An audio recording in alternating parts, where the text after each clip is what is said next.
Good morning guys. Lalabas ako ngayon. Puti wala nang ambon pero basa ang kalsada dahil magdamag na umulan, tapos kanina umuulan din.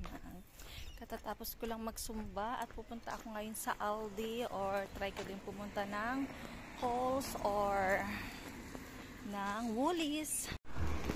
Yan nga pala yung sayote. Last year nung ako dito, nagbakasyon. Visa ako last year.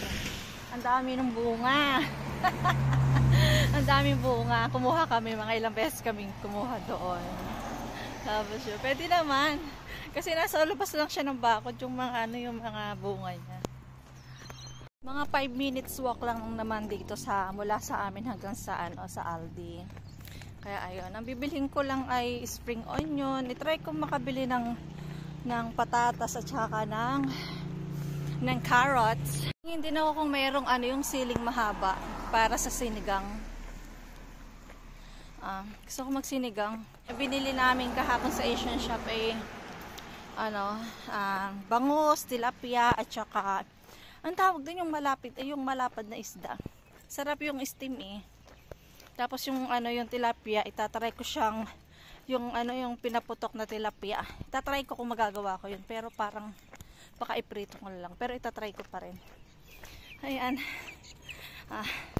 Kita tayo sa Aldi. Nyo guys, yung puno, diba? Nakakatuwa lang. Ayan pa, guys. Yan pa, diba? Hindi nila hinahayaan na matouch ng puno yung mga wire. Talagang inuukab nila. Di ba sa atin dyan sa Pilipinas, yung mga wire ng Meralco at ng basta ng mga wire, puro na na ng mga puno, tapos merong mga halamang damo na gumagapang na halos talaga sakupin na niya ang buong poste kasama na ang mga wire. Dito hindi. Meron niya akong nakita isang diretsyo yung mga puno niya. Parang naging bonsai na. Parang naging bonsai. Hindi, parang lumiit. Kasi nga, talagang kinakrap nila yung pinakang ibabaw. Para lang hindi matouch yung mga wire. Kaya, iwas disgrasya dito. Yun lang. Naikwento ko lang naman. Sure. Tapos yan guys, ang ganda po. Purple. Punong yan. Pero makalat. Napakakalat niya. Pagkatapos delikado siya. Lalo na sa mga sasakyan, motorcycle, motor, sa bicycle. Kasi madulas yan. Madulas pagkatumpok-tumpok. Lalo na pagka ganon ay napakadulas. Delikado sa nalakad. Syempre sa mga naka-bicycle, motor. Ayun. Maganda pero delikado din.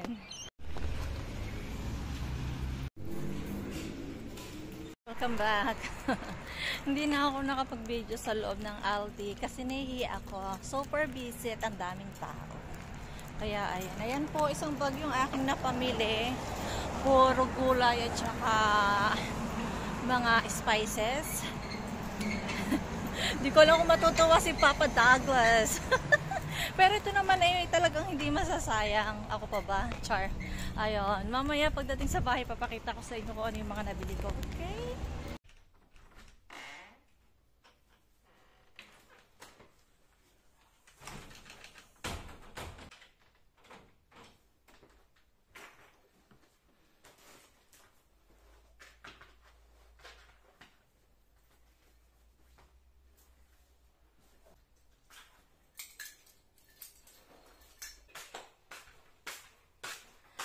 Hello guys! Welcome back! And yes, sa wakas, nakauwi na rin tayo. At, minom muna ako. At medyo nakakapagod. Ito nga palang ininom ko. Ang cocoa water.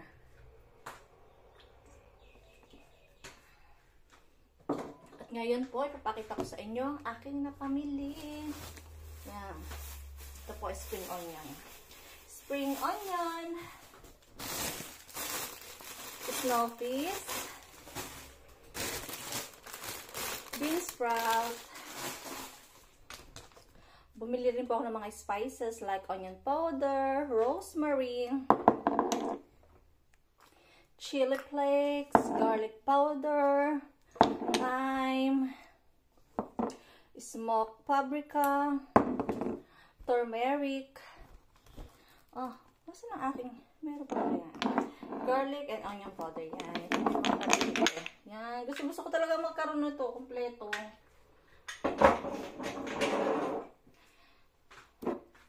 Para nakakaganang magluto, di ba?